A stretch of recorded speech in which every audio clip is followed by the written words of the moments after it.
Hello दोस्तों, Awadhesh academy पर आपका स्वागत है।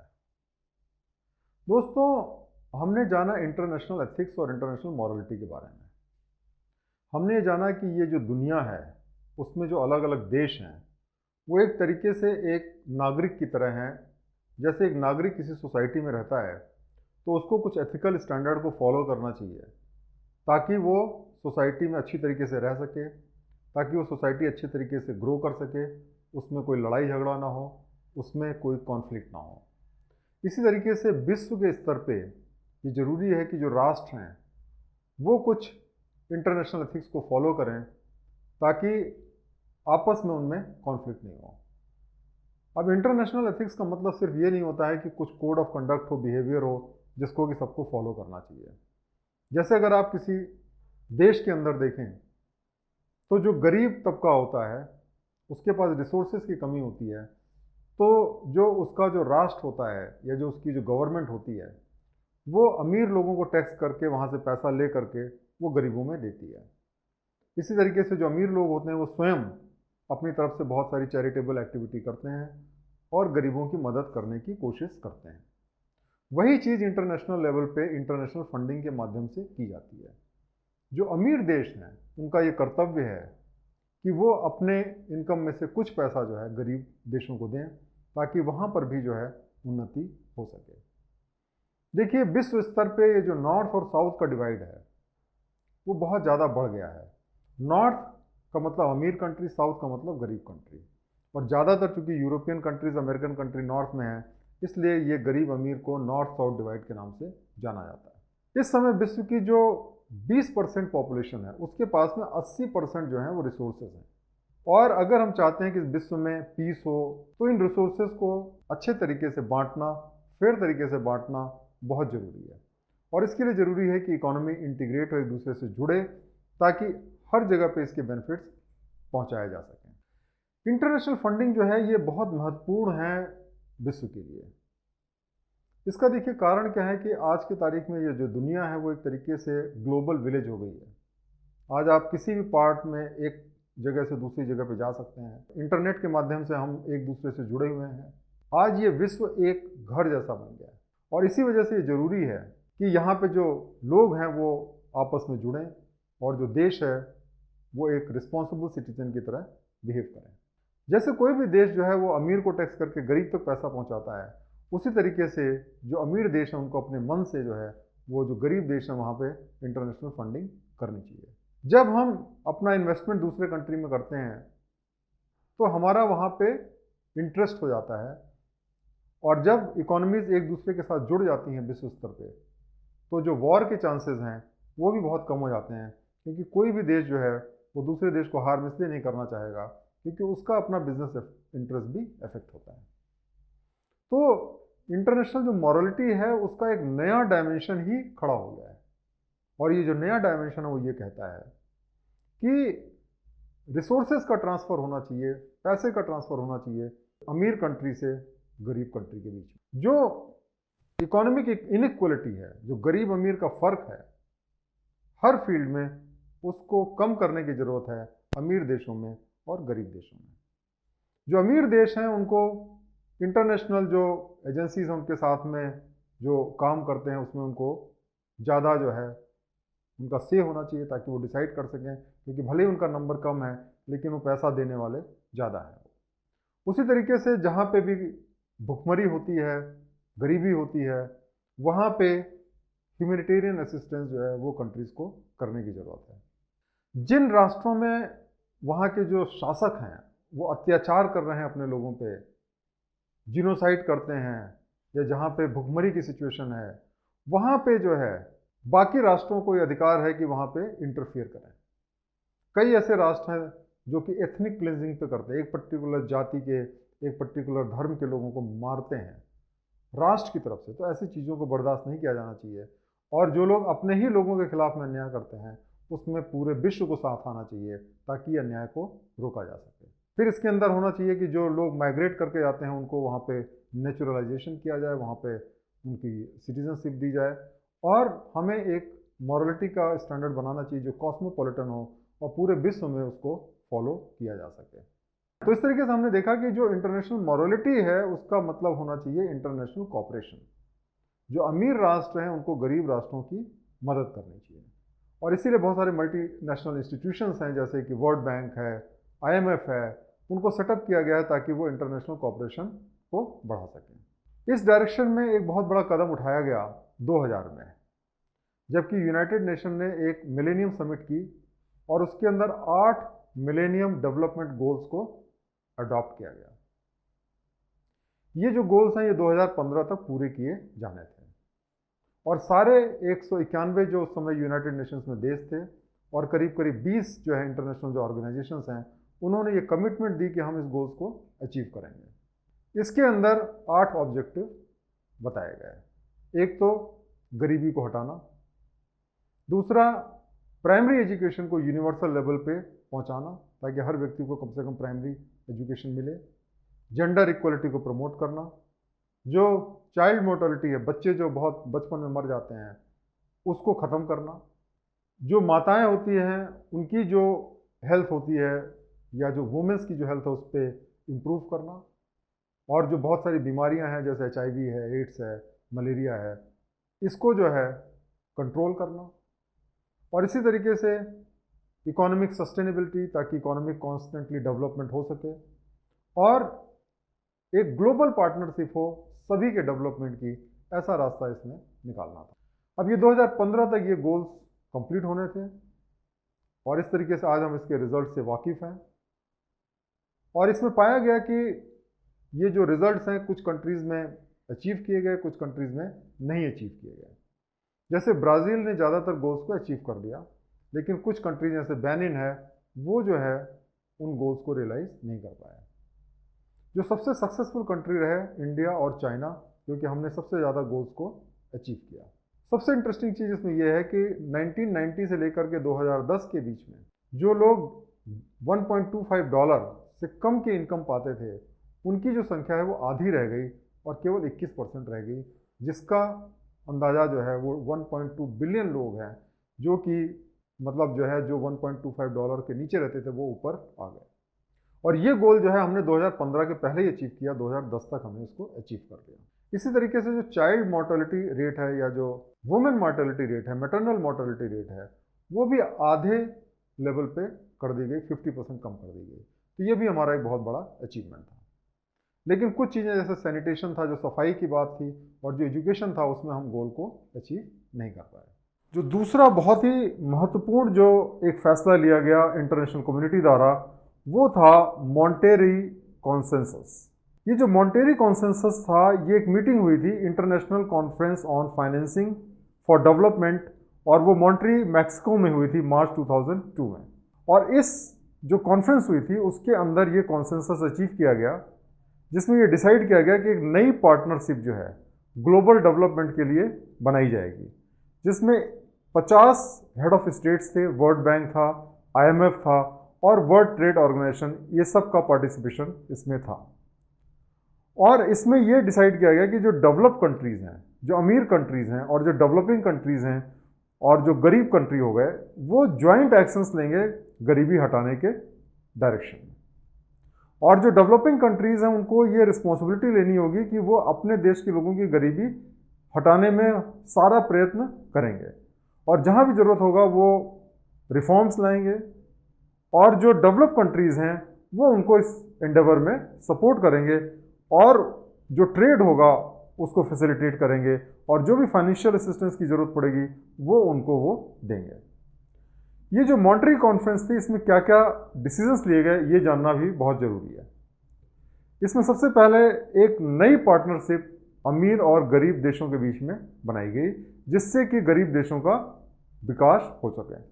जो अमीर देश थे उन्होंने कहा कि हम जो एड है या जो सपोर्ट है गरीब देशों को, उसको हम बढ़ाएंगे, और जो गरीब देश हैं वो अपने जो देश में रिफॉर्म्स लाएंगे ताकि जो फंड्स उनके पास है ना उसका अच्छा इस्तेमाल किया जा सके और अपने लोगों का जो भविष्य है उसको सुधारा जा सके।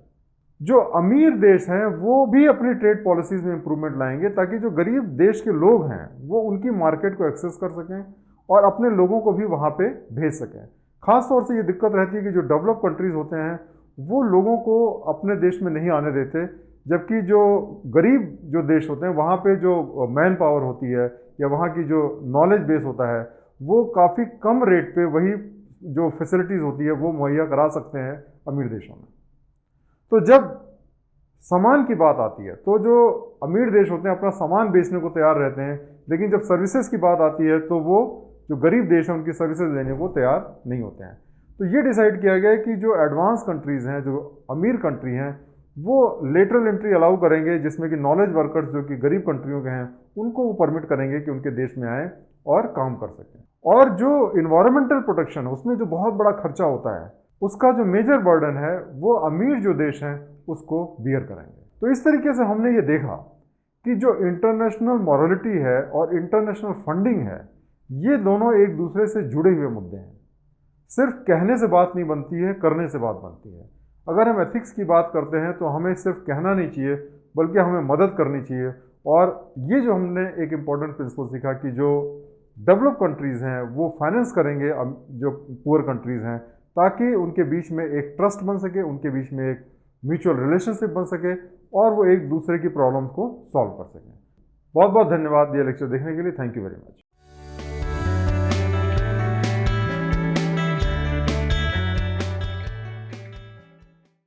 दोस्तों, हमने इंटरनेशनल फंडिंग के बारे में जाना। हमने ये भी जाना कि जो इंटरनेशनल फंडिंग होती है या जिसको हम इंटरनेशनल असिस्टेंस भी कह सकते हैं, वो इंटरनेशनल मॉरलिटी का बहुत बड़ा पार्ट है। आज हम जानेंगे कि ये जो इंटरनेशनल मॉरलिटी के अंदर जो आपका इंटरनेशनल फंडिंग होती है, जिसको हम फॉरेन इकोनॉमिक असिस्टेंस भी कहते हैं, उससे फ़ायदा किसको होता है। डोनर कंट्री को फ़ायदा होता है, डोनी कंट्री को फ़ायदा होता है, रिसिपिएंट कंट्री को फ़ायदा होता है, किसको फ़ायदा होता है और किस तरीके से फ़ायदा होता है। ऐसा होता क्यों है कि जो अमीर लोग हैं या जो अमीर देश हैं वो गरीब देशों को फॉरेन असिस्टेंस देते हैं, उसके पीछे उनका मकसद क्या होता है। तो चलिए आज हम इसके बारे में जानते हैं। तो दोस्तों, सबसे पहले हमें ये समझना होगा कि जो आजकल की दुनिया है वो एक दूसरे के साथ जुड़ी हुई है, ग्लोबलाइज्ड है, और इसके अंदर जो देश होते हैं वो एक दूसरे के पड़ोसी की तरह हैं। जैसे हम लोग एक कॉलोनी में या सोसाइटी में रहते हैं, अलग अलग घर होते हैं, लेकिन हम मिलजुल करके रहते हैं, वैसे ही अगर हम इस दुनिया को माने कि एक सोसाइटी है तो वहाँ पे जो अलग अलग कंट्रीज़ हैं वो एक तरीके से इंडिविजुअल नेबरहुड का काम करते हैं।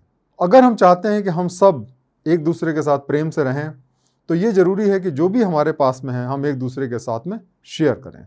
जिसके पास में पैसा है, जिसके पास में स्किल है, सब एक दूसरे को शेयर करें, क्योंकि जब हम शेयर करते हैं तो सबका फ़ायदा होता है। इसी तरीके से जब जो रिसोर्सेज होते हैं, चाहे वो स्किल के रूप में हो चाहे पैसे के रूप में हो, जब एक देश से दूसरे देश की तरफ जाते हैं तो उससे क्या होता है कि जो ग्लोबल इकोनॉमिक इफ़िशिएंसी होती है वो इम्प्रूव होती है और इससे अमीर और गरीब दोनों देशों को फ़ायदा होता है। अब चलिए इसको हम एग्जाम्पल से आपको एक्सप्लेन करते हैं। जैसे कि मान लिया आप एक बहुत अमीर आदमी हैं, आपके पास बहुत सारा पैसा है, आप एक बिज़नेस करते हैं, पैसा कमाते हैं, अब आपको आगे बढ़ना है, तो उस पैसे का क्या फ़ायदा होगा अगर उसका आप कोई इस्तेमाल ना कर सकें। आपके पास में काफ़ी सारी क्वालिटीज़ हैं, आप बिज़नेस को बढ़ा सकते हैं, लेकिन एक आदमी कितना काम करेगा। अब सपोज़ करिए कि एक दूसरा वहीं पे आदमी है जो कि गरीब है लेकिन उसके पास स्किल्स हैं, बहुत सारी चीज़ें कर सकता है। अब ऐसे सिचुएशन में अगर वो आपके साथ जुड़ जाए, आप उसको पैसा दें और वो जो अपनी स्किल्स है या जो हुनर है वो आपके साथ में शेयर करे, आपके साथ लगाए, तो क्या होगा। सबसे पहली बात तो जिसको हम एम्प्लॉय करेंगे उसको एक जॉब मिल गया, उसको एक रेगुलर पैसा मिल रहा है और आपको भी फ़ायदा हो गया, क्योंकि आप अपनी एनर्जी जो है वो और ज़्यादा बेहतर तरीके से इस्तेमाल कर सकते हैं। बजाय इसके कि आप वो काम करें जो कि कोई दूसरा व्यक्ति कर सकता है, आप वो काम करें जिससे आप ज़्यादा से ज़्यादा वैल्यू क्रिएट कर सकते हैं। तो इसी तरीके से जो अमीर कंट्री होते हैं जब गरीब देशों की मदद करते हैं तो उनको भी फ़ायदा होता है। जैसे कि एक अमीर आदमी अगर किसी गरीब आदमी को नौकरी देता है या उसके साथ मिलकर काम करता है तो दोनों को फ़ायदा होता है, विन विन सिचुएशन होती है। वैसे ही जब हम असिस्टेंस देते हैं किसी अमीर कंट्री से गरीब कंट्री के लिए तो दोनों को फ़ायदा होता है। और ये जो इंटरनेशनल असिस्टेंस होता है वो जो होता है या तो डायरेक्टली दिया जाता है या फिर किसी इंटरनेशनल या मल्टीलैटरल जो एजेंसीज़ हैं जैसे IMF है, वर्ल्ड बैंक है, इनके माध्यम से दिया जाता है, ताकि इस बात की गारंटी हो सके कि दोनों कंट्री जो हैं उनको फ़ायदा हो, ऐसा ना हो कि एक कंट्री दूसरे को एक्सप्लॉइट करे। तो इस तरीके से हमने देखा कि इससे दोनों कंट्री का फ़ायदा होता है। तो सबसे पहले हम बात करेंगे कि जो पैसा देने वाला कंट्री है उसका क्या फ़ायदा होता है। देखिए, सबसे बड़ी बात ये होती है कि जब फॉरेन असिस्टेंस दिया जाता है तो अक्सर वो सिर्फ डॉलर के टर्म्स में नहीं दिया जाता है, बल्कि उसके साथ में कई बार सामान दिया जाता है, टेक्नोलॉजी दी जाती है, नो हाउ दिया जाता है। जैसे अगर हम बुलेट ट्रेन प्रोजेक्ट की बात करें तो जापान हमें बहुत मदद दे रहा है, लेकिन ये जो मदद है कैश के फॉर्म में नहीं आ रही है। ये मदद जो है इक्विपमेंट्स के फॉर्म में आ रही है, टेक्निकल नो हाउ के फॉर्म में आ रही है। तो जब ऐसा होता है तो वहाँ पे जो इंडस्ट्रीज़ हैं जापान के अंदर, उनको फ़ायदा होगा, क्योंकि उनके एक्सपोर्ट बढ़ेंगे और वहाँ के लोगों को एम्प्लॉयमेंट मिलेगा। इसी तरीके से कई बार जो डेवलपमेंट असिस्टेंस होता है उसमें खाना दिया जाता है, फूड आइटम दिए जाते हैं, तो उससे जो वहाँ के जो किसान लोग होते हैं उनको फ़ायदा मिलता है। और सबसे बड़ी बात क्या होती है कि जो इंडस्ट्रीज़ होती हैं वो जब इंफ्रास्ट्रक्चर प्रोजेक्ट पे काम करती हैं तो उनको बड़े बड़े कॉन्ट्रैक्ट मिलते हैं और उनको जो है दूसरे कंट्रीज़ में जा करके एक्सपेंड करने का मौका मिलता है। क्योंकि अपने कंट्री में अगर एक बार आपने इंफ्रास्ट्रक्चर डेवलप कर दिया, चाहे सड़क बना दी, चाहे पावर प्लांट बना दिया, तो बार बार तो बनाएंगे नहीं। लेकिन अगर दूसरे कंट्रीज़ जहाँ पे ये चीज़ें अभी ज़रूरत है वहाँ पे आप करेंगे तो आपको ज़्यादा अपॉर्चुनिटीज़ मिलेंगे।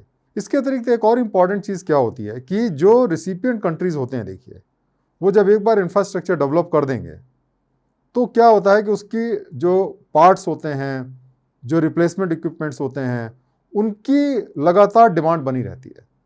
और इस वजह से क्या होता है, जब तक वो प्रोजेक्ट चलेगा तब तक आपको वहाँ पे सप्लाई करने का मौका मिलता रहेगा। और इस वजह से उनको बहुत सारा फ़ायदा होता है, जो कि लॉन्ग टर्म का भी फ़ायदा होता है। इसके अतिरिक्त क्या होता है कि जब वो टेक्निकल नो हाउ देते हैं, तो जब टेक्निकल नो हाउ हम देंगे तो उसकी हमको रॉयल्टी मिलती है। तो भले ही प्रोडक्शन दूसरे कंट्री में चालू हो गया हो, जो गरीब कंट्री है वहाँ की इंडस्ट्रीज़ ने खुद ही अपना प्रोडक्शन कर रहे हों, लेकिन जब भी वो सेल करेंगे तो उसका एक परसेंटेज मुझे रॉयल्टी के रूप में मिलेगा। तो इस तरीके से जो इंडस्ट्रीज़ डेवलप कंट्रीज़ की इन्वॉल्व होती हैं इस प्रोसेस में, उनको एक रेगुलर रॉयल्टी जो है मिलती रहती है आने वाले समय में, और ये उनकी एडिशनल इनकम होती है। तो ये तो देखिए हमने बात करी जो वहाँ की इंडस्ट्रीज़ हैं, वहाँ के जो सिटीजन्स हैं, वहाँ के जो फार्मर्स हैं, लेकिन इसमें देश का भी फायदा होता है, क्योंकि उसका पॉलिटिकल और स्ट्रेटजिक इंटरेस्ट भी उससे सर्व होता है। तो ये जो डेवलपमेंटल जो असिस्टेंस होता है, ये जो पॉलिटिकल स्ट्रेटजी होती है, जो डोनर कंट्री की होती है, उसको मजबूत करने का काम करती है। क्योंकि जिस कंट्री को हम डोनेशन देते हैं उसका पॉलिटिकल कमिटमेंट हमारे ऊपर हो जाता है, क्योंकि वो हमारे एक तरीके से देखा जाए तो कंट्रोल में रहता है, हमसे वो ऑब्लाइज फील करता है। तो नेचुरली हम उसके ऊपर अपनी पॉलिटिकल जो आइडियोलॉजी है उसको रिक्वेस्ट कर सकते हैं और वो उसको फॉलो कर सकता है। अब जैसे एक एग्जांपल लेते हैं, जब सेकेंड वर्ल्ड वॉर हुआ था तो जो यूरोप के जो कंट्री थे वो पूरी तरीके से तबाह हो गए थे, और आपको मालूम है कि करोड़ों लोग उसमें मारे गए थे। तो अमेरिका ने एक मार्शल प्लान लाया उसमें, और उस मार्शल प्लान के तहत जो यूरोप था उसको रीबिल्ड करना था, खासतौर से जो वेस्टर्न यूरोप है। अब ये जो प्लान था, इसमें अमेरिका के जो बिजनेसमैन थे, इंडस्ट्रीज थी, उनको बहुत बड़ा ऑर्डर मिल गया और उनका बहुत तेजी से डेवलपमेंट हुआ। लेकिन यही सफिशिएंट नहीं था, क्योंकि जब वहाँ पे डेवलपमेंट हुआ अमेरिका की मदद से, तो जो सारे वेस्टर्न यूरोप के कंट्रीज़ थे, उनकी जो पॉलिटिकल आइडियोलॉजी है और जो उनका स्ट्रैटेजिक इंटरेस्ट है वो अमेरिका के साथ जुड़ गया, और इस तरीके से जब वो सेम प्लेटफॉर्म पे आ गए तो वो आपस में भी जुड़ गए। और आपने देखा कि आज जो यूरोप है उसके बीच में किसी भी तरीके का वैमनस्य नहीं है, यूरोपियन यूनियन बन गया, सब कंट्री एक साथ आ गए जो कल तक लड़ रहे थे। तो इस तरीके से ये जो है ये एक स्ट्रेटजिक पॉइंट ऑफ व्यू भी होता है। और जब ये वेस्टर्न यूरोप के कंट्री साथ आ गए तो एक तरीके से उन्होंने जो आपका जो रशिया था, जो कम्युनिस्ट आइडियोलॉजी करते थे, उसको भी प्रोटेक्ट करने का एक तरीके से ये शक्ति इनको मिल गई। तो इस तरीके से जब ये अलाइनमेंट होते हैं तो इसमें एक तरीके से जो भी डोनर कंट्री होता है वो अपनी आइडियोलॉजी और अपनी जो पॉलिटिकल उसकी जो आइडियोलॉजी है उसको एक तरीके से वो इन्फोर्स करता है, जो भी आपके कंट्रीज़ उससे डोनेशन लेते हैं या हेल्प लेते हैं। इसी वजह से कई बार ये खतरा होता है कि जो डोनर कंट्री है वो अपने जो पॉलिटिकल आइडियोलॉजी है उसको इन्फ्लुएंस करेगा जो डोनी कंट्री है या जो रिसिपिएंट कंट्री है, और उसका सेल्फ इंटरेस्ट उससे नुकसान पहुंच सकता है। लेकिन अगर जो रिसिपिएंट कंट्री है प्रॉपर तरीके से निगोशिएट करे तो वो अपने हार्म से बच सकता है। अब हम जानते हैं कि जो रिसिपिएंट कंट्री होते हैं उनको फॉरेन असिस्टेंस से क्या फ़ायदा होता है। देखिए, एक तो ये होता है कि जो रिसिपिएंट कंट्रीज़ हैं जनरली वो पुअर कंट्रीज़ होते हैं, वहाँ पे लेबर बहुत सस्ती होती है और इस वजह से क्या होता है कि वो सस्ती लेबर की वजह से जो उनकी कॉस्ट ऑफ प्रोडक्शन होती है वो कम हो जाती है और जब उनकी कॉस्ट ऑफ प्रोडक्शन कम हो जाएगी तो उनका जो सामान होगा वो इंटरनेशनली कॉम्पिटिटिव हो जाता है। तो एक तो उनको ये फ़ायदा होता है। दूसरी क्या होती है, उनको लेटेस्ट टेक्नोलॉजी मिल जाती है, लेटेस्ट एक्सपर्टाइज मिल जाती है जो कि डेवलप कंट्रीज़ ने करोड़ों रुपए अरबों रुपए खर्चा करके डेवलप की है। जब एक बार आप उस प्रोडक्ट को बनाने लगते हैं तो आपके पास सारी की सारी जो नॉलेज है वो आपके पास में आ जाती है और उसके बाद में क्या होता है कि आप अपनी R&D की वजह से वो जो नॉलेज है उसको और इम्प्रूव कर सकते हैं और जो वेस्टर्न कंट्रीज़ के प्रोडक्ट है उससे भी ज़्यादा अच्छे प्रोडक्ट आप बना सकते हैं और इस तरीके से क्या होगा कि आप इंटरनेशनल मार्केट में बहुत ज़्यादा कॉम्पिटिटिव हो सकते हैं। जैसे चाइना है, कोरिया है, जापान है, इन सारे जो कंट्रीज़ हैं उनने पहले आपकी जो वेस्टर्न वर्ल्ड है पर्टिकुलरली जो अमेरिकन टेक्नोलॉजी है उसको उन्होंने इस्तेमाल किया, वो प्रोडक्ट डेवलप किए और धीरे धीरे करके अपनी जो चीप लेबर थी और अपनी जो इनहेरेंट उनकी R&D थी उसकी वजह से उन्होंने उनसे कम दर पे उनसे बेटर प्रोडक्ट बनाया और इस तरीके से वो पूरी दुनिया की जो मार्केट है उसको कैप्चर करने में काफ़ी हद तक वो कामयाब रहे। तो इस तरीके से ये जो बेनिफिट होता है वो एक डेवलपिंग कंट्री को डेवलप कंट्री बनने में मदद करता है।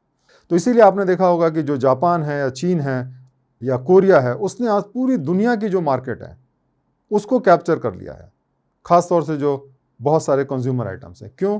क्योंकि उनके पास में जो लेबर है सस्ती है वेस्टर्न कंट्रीज़ के मुकाबले में और वो उसको एनहेंस करके जो उनकी पास में जो टेक्नोलॉजी आई थी आज वो वर्ल्ड मार्केट में उन्हीं कंट्रीज़ को टक्कर दे रहे हैं जिन्होंने वो टेक्नोलॉजी सप्लाई की थी।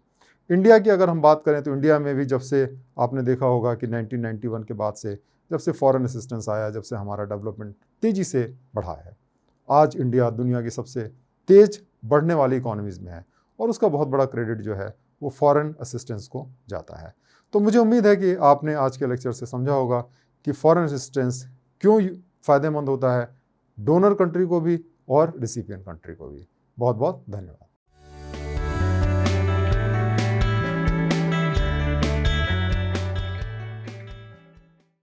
दोस्तों, हमने पिछले लेसन में फॉरेन फंडिंग के बारे में जाना था। हमने उसमें ये सीखा था कि जब हम इंटरनेशनल फंडिंग करते हैं, फॉरेन असिस्टेंस देते हैं, तो जो डोनर कंट्री होते हैं और उनकी जो इंडस्ट्रीज़ होती हैं, बिजनेसेस होते हैं और जो रिसिपिएंट कंट्री होती है उनके जो इंडस्ट्रीज़ और जो कंट्री के लोग होते हैं उनको फ़ायदा होता है। लेकिन उसके बावजूद बहुत सारे ऐसे डोनेशंस होते हैं जिसमें आपको ऐसा लगेगा कि जो पैसा देने वाला कंट्री है, जो डोनर कंट्री, उसको कोई फ़ायदा नहीं है, क्योंकि हर बार जो है वो बिज़नेस को फ़ायदा नहीं होता है। कई बार डोनेशन कैश में भी दिया जाता है और ऐसे सिचुएशन में क्या जस्टिफिकेशन हो सकता है। तो इसी तरीके से जो इंटरनेशनल फंडिंग है वो सिर्फ उसमें मटेरियल बेनिफिट्स नहीं होते हैं, उसमें केवल बिजनेस इंटरेस्ट नहीं होता है, उसके अंदर एथिकल कंसिडरेशंस भी होते हैं। अब जैसे मान लिया कि आपने अमीर आदमी है और आपने किसी गरीब को एम्प्लॉय किया तो आपने उसको एम्प्लॉयमेंट दिया, उसमें म्यूचुअल बेनिफिट है। लेकिन अगर आपने आउटराइट चैरिटी दे दी तो उसमें आपको कोई फ़ायदा नहीं है, उसमें सीधा उसी को फ़ायदा है जिसको पैसा मिला। तो इस तरीके से इंटरनेशनल जो फंडिंग होती है उसमें दोनों एस्पेक्ट होते हैं, दोनों के बेनिफिट भी होते हैं और कई बार उसमें एथिकल कंसिडरेशंस भी होते हैं। तो आज हम एथिकल कंसिडरेशन के बारे में जानेंगे जो इंटरनेशनल डोनेशन या इंटरनेशनल फंडिंग से रिलेटेड है। देखिए, सबसे पहले हमें ये समझना पड़ेगा कि कोई भी देश चाहे जितना भी अमीर क्यों ना हो, आखिरकार उसके पास जो पैसा आता है वो टैक्स पेयर का पैसा आता है और उस पर किसका अधिकार सबसे ज़्यादा रहता है? वहाँ के नागरिकों का या सिटीजन्स का अधिकार रहता है।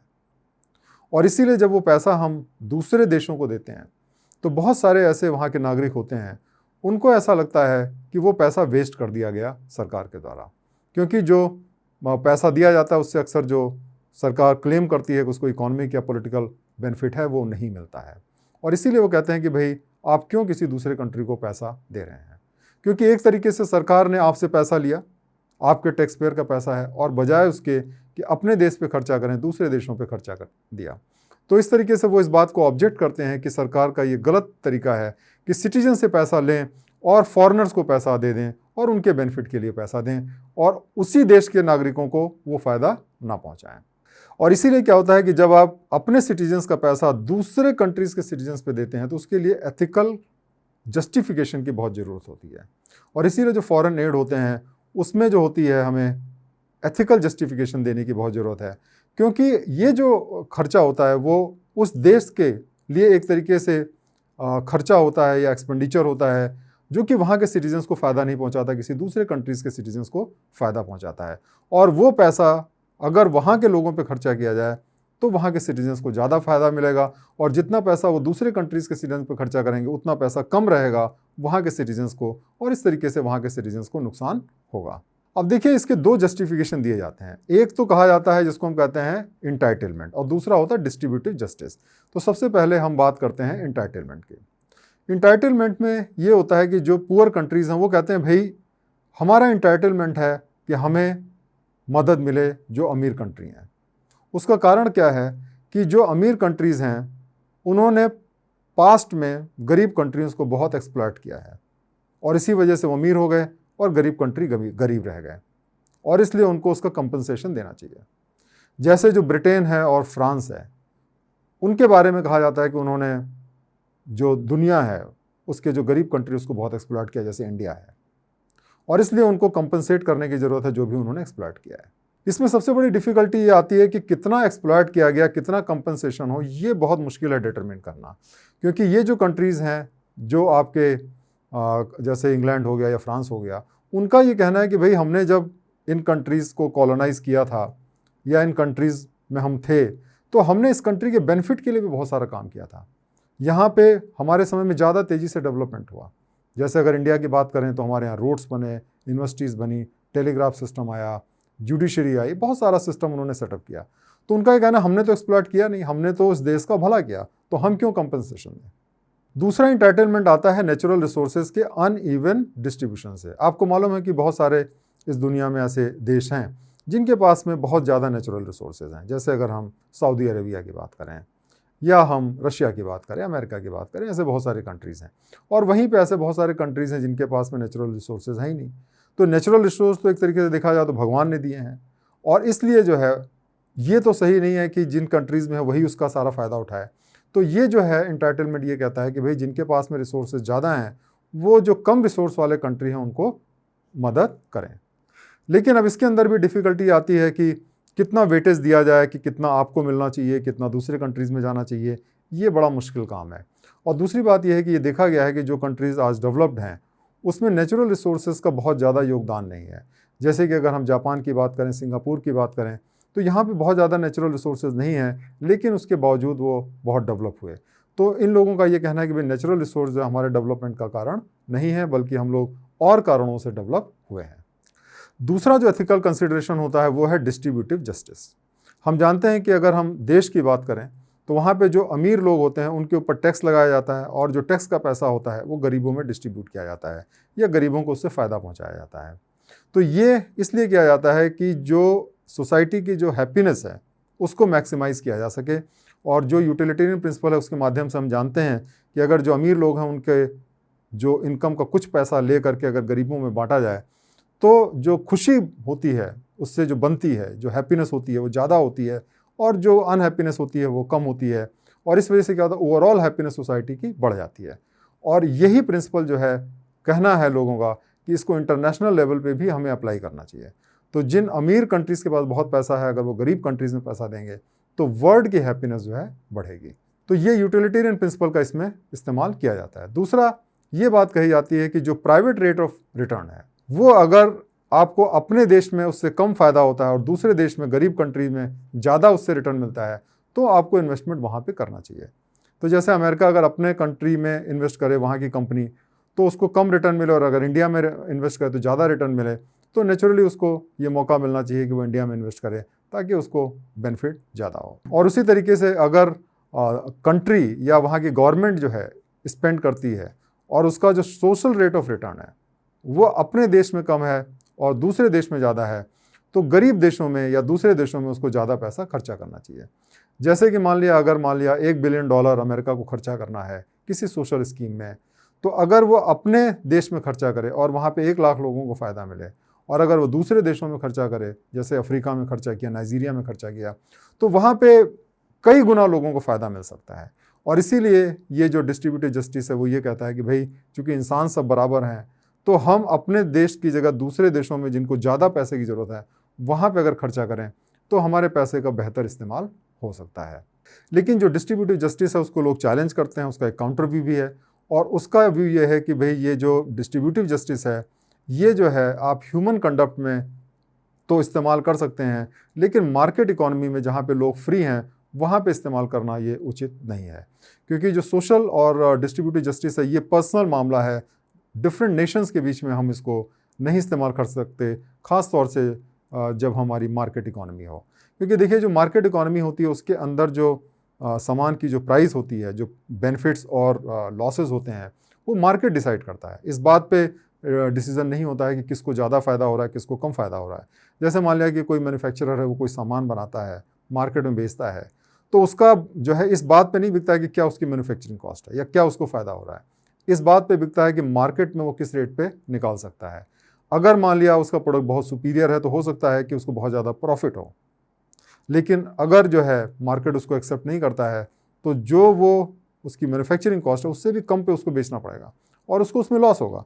कहने का मतलब ये है कि इसमें हम मार्केट जब इकोनॉमी होती है तो हम ये डिसाइड नहीं कर सकते कि हम एक ऐसा पॉइंट ले आएँ कि जब हम कहें कि हाँ ये जस्ट है और ये रेट होना चाहिए, इस तरीके से सोशल बेनिफिट्स फ्लो होने चाहिए कंट्री से दूसरे कंट्री में। तो इसलिए ये जो है ये इंटरनेशनल लेवल पे बाकी लोगों का मानना है कि ये डिस्ट्रीब्यूटिव जस्टिस का कॉन्सेप्ट जो है वो सही नहीं है। तो दोस्तों इस तरीके से आज हमने एथिकल कंसिडरेशंस के बारे में जाना कि जब हम इंटरनेशनल फंडिंग करते हैं, डोनेशन देते हैं, तो उसमें एथिकल कंसिडरेशंस क्या होते हैं। बहुत बहुत धन्यवाद।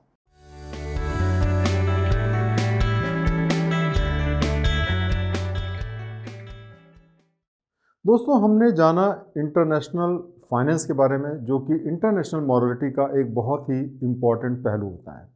देखिए जब हम एक देश की बात करते हैं, सोसाइटी की बात करते हैं, तो मॉरलिटी का मतलब सिर्फ ये नहीं होता है कि हर आदमी एक दूसरे को इंडिपेंडेंस दे दे, बल्कि ये भी ज़रूरी होता है कि जो अमीर तबका है वो गरीब तबके की मदद करे, चाहे वो टैक्स पे करके मदद करे, चाहे चैरिटी के द्वारा करे। उसी तरीके से जब हम इंटरनेशनल मॉरलिटी की बात करते हैं तो वहाँ पे एक बहुत ज़रूरी चीज़ हो जाती है कि जो अमीर देश हों वो गरीब देशों की मदद करें, ताकि जो हमारी जो सोसाइटी है, जो हमारा विश्व है, वो एक जस्ट, फेयर और इक्विटेबल वर्ल्ड जो है वो बन सके। तो हमें मालूम है कि पहले 2000 में क्या अटेम्प्ट किया गया और उसके बाद में क्या क्या स्टेप्स लिए गए इंटरनेशनल फाइनेंसिंग के बारे में, जिसके बारे में हम पहले जान चुके हैं। आज हम 2015 का जो यूएन कॉन्फ्रेंस हुआ था, जिसमें सस्टेनेबल डेवलपमेंट को गोल बनाया गया था, उसके बारे में जानेंगे। दोस्तों हम जानते हैं कि 2010 में जो यूएन की मिलेनियम समिट हुई थी, उसके अंदर 8 मिलेनियम गोल्स जो हैं वो सेटअप किए गए थे, जो कि 2015 तक हमें अचीव करने थे। हमने जो पहले लेसन है उसमें जाना कि कुछ गोल्स में हमें अचीव करने में कामयाबी मिली और कुछ में हम वहाँ तक कामयाब नहीं हो पाए। तो 2015 में यूएन ने अपनी तीसरी कॉन्फ्रेंस करी और जिसके अंदर 2030 तक के जो हैं वो गोल्स जो हैं वो सेट किए गए।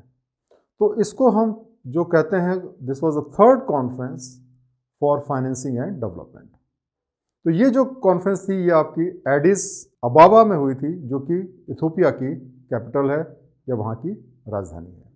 और इसका जो एजेंडा था कि जो पहले जो हमारी कॉन्फ्रेंस हुई थी मॉन्ट्रे में और दोहा में, उस एजेंडा को आगे लेकर के जाना। ये जो कॉन्फ्रेंस थी इसमें जो नया जो ग्लोबल डेवलपमेंट गोल्स थे उसको सेट किया गया और सबसे इम्पॉर्टेंट चीज़ देखिए इसमें ये थी कि एक फ्रेमवर्क बनाया गया कि हम जो है सस्टेनेबल डेवलपमेंट जो है इस दुनिया का कैसे कर सकते हैं, और 2030 तक का जो है इसमें एम रखा गया, जब हम इसको इस लायक बनाएंगे इस दुनिया को कि हमें सस्टेनेबल डेवलपमेंट आगे के लिए मिल सके। तो इसमें 3 जो है मुख्य तौर से फोकस एरिया थे। जो पहला जो फोकस एरिया था वो ये था कि जो हमने पहले जो मॉन्ट्री कॉन्सेंसस हुआ था और जो दोहा डिक्लेरेशन था उसमें हमने क्या प्रोग्रेस अचीव की, उसका असेसमेंट करना एक गोल इसका था, ताकि वो जो हमने उसमें जो आउटकम हमारा हुआ है उससे हम कुछ सीख सकें और उसके बेसिस पे हम आगे का गोल सेट कर सकें। तो ये एक एजेंडा था, ये एक एरिया था इसका। दूसरा ये था कि जो पिछले 15 सालों में जो नए और इमर्जिंग एरियाज़ जो आ रहे हैं, जिसमें कि आपका मल्टीलेटरल एफर्ट जो है, जिसमें कि इंटरनेशनल डेवलपमेंट कोऑपरेशन बढ़ना चाहिए, उससे रिलेटेड जो भी नए नए एड्रेस जो एरियाज़ आए हैं उसके बारे में भी हमें फोकस किया गया।